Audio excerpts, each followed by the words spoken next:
अब आपने ब्यूरोक्रेसी का कहना है कि इसके पहले की जो सरकारें थी वो आर्थिक निर्णय आर्थिक आधार पर लेती रही। बिल्कुल बिल्कुल। अब पॉलिटिक्स उन्होंने इन्वॉल्व नहीं किया। अभी जो बिल्कुल वर्तमान सरकार है वो आर्थिक निर्णय राजनीतिक कारणों से ले रही है। वो ये देखती है इस आर्थिक निर्णय का राजनीतिक लाभ हमें हो रहा है या नहीं हो रहा। आप ये कह रहे हैं। बिल्कुल बजा फरमा रहे हैं आप, बिल्कुल सही समझे आप। अब हम आते हैं कि ब्यूरोक्रेसी का क्या योगदान है, क्या भूमिका है इसमें, आपने वो भी पूछा।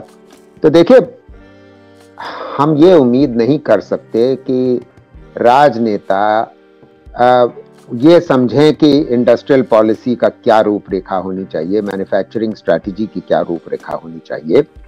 ये हमारी ब्यूरोक्रेसी की भूमिका होती है। मगर दुख की बात यह है आशुतोष जी कि मेक इन इंडिया का नारा तो दिया गया, ब्यूरोक्रेसी ने ही दिया। मुझे मालूम है किन सज्जन ने वो नारा दिया था, मगर असलियत में हम क्या पाते हैं कि मैन्युफैक्चरिंग स्ट्रैटेजी नहीं है मेक इन इंडिया। उसमें केवल दो उसके भाग थे। एक तो फॉरेन डायरेक्ट इन्वेस्टमेंट को और प्रोत्साहन देना, और दूसरा ईज ऑफ डूइंग बिजनेस को आसान करना। वो ठीक है, ये दोनों, इसमें कोई मुझे आपत्ति नहीं है, मगर ये दोनों मिलाकर के एक मैन्युफैक्चरिंग स्ट्रैटेजी नहीं होती है। तो एक बहुत बड़ी भूल हमारे ब्यूरोक्रेट्स की ये रही है कि उन्होंने कोई एक इंडस्ट्रियल स्ट्रैटेजी नहीं बनाई। 2011 में मैं भी सरकार में था और 2012 में दोनों एक मैन्युफैक्चरिंग स्ट्रैटेजी बनी थी, उसको वो पिछली सरकार लागू नहीं कर पाई। तीसरे आपके एंटरप्रेन्योरियल रोल की बात करते हैं। देखिए, ये जो दो राजनेता और हमारे जो हमारा जो शासन है, इन दोनों की नीतियों के कारण हमारे एंटरप्रेन्योर चाहे जितने अच्छे हों, वो नीतिगत अगर माहौल ऐसा नहीं है कि वो इन्वेस्ट करना चाहें भी तो इन्वेस्ट करें, वो इन्वेस्ट नहीं कर पाते हैं।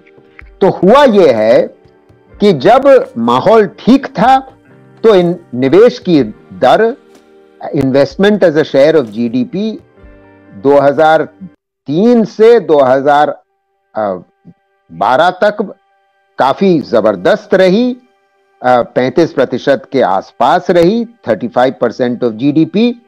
और जब यह सरकार आई थी 2013-14 के वर्ष में, उस साल 31% पे वो तक आ चुकी थी। 31 से होकर के वो गिरी है। तो हमारी जो इन्वेस्टमेंट रेट है, निवेश दर है, वो गिर करके पिछले साल 26% थी। आखिरी सवाल आपने पूछा एम्प्लॉयबिलिटी, हमारे जो पढ़े लिखे युवा हैं वो कितने पढ़े लिखे हैं, वो कितने तैयार हैं रोजगार के लिए। ये एक बहुत बड़ा चिंता का विषय है, इसमें कोई दो राय नहीं है।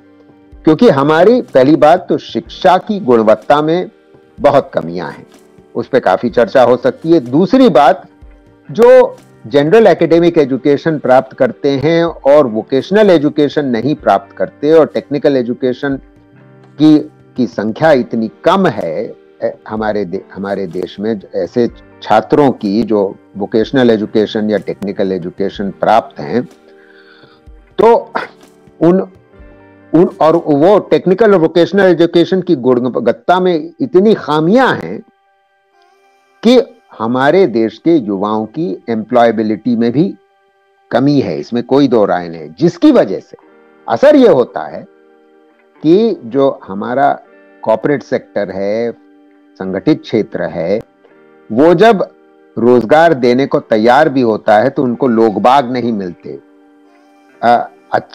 वेल ट्रेन्ड यूथ, उनको जो ह्यूमन रिसोर्स चाहिए वो उस गुणवत्ता का नहीं मिलता।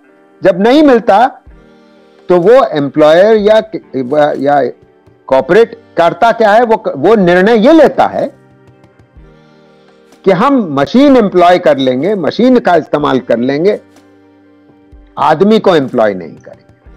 सो हमारी इंडस्ट्री दिन ब दिन कैपिटल इंटेंसिव होती जा रही है, श्रम गहन होने के बजाय। जबकि हमारे देश में युवाओं की कमी नहीं है और हमें रोजगार देना है, हमें मशीन को एम्प्लॉय तो हम कर सकते हैं, हम प्रोडक्टिविटी उससे बढ़ा लेते हैं, मगर प्रोडक्टिविटी किसके लिए बढ़ा रहे हैं भाई? बढ़ाना, अगर हमको उत्पादन बढ़ाना है, प्रोडक्टिविटी बढ़ाते हैं हम, तब उससे उत्पादन बढ़ता है, तो उसकी कोई खपत भी तो करेगा। खपत तब होगी जब किसी लोगों के पास रोजगार होगा। और चाहे अगर आप ग्रामीण इलाके में जाएं तो किसान की आमदनी बढ़ रही होगी, तब खपत होगी। जब खपत करने वाला ही नहीं कोई, तो आप चाहे जितना productive employment, productive industry create कर दीजिए, कैपिटल इंटेंसिव। तो इसलिए जरूरी यह है कि हमारी मैन्युफैक्चरिंग स्ट्रैटेजी होनी चाहिए। मैन्युफैक्चरिंग में श्रम गहन उत्पादन की आवश्यकता है। तो 100 बात की एक बात जी।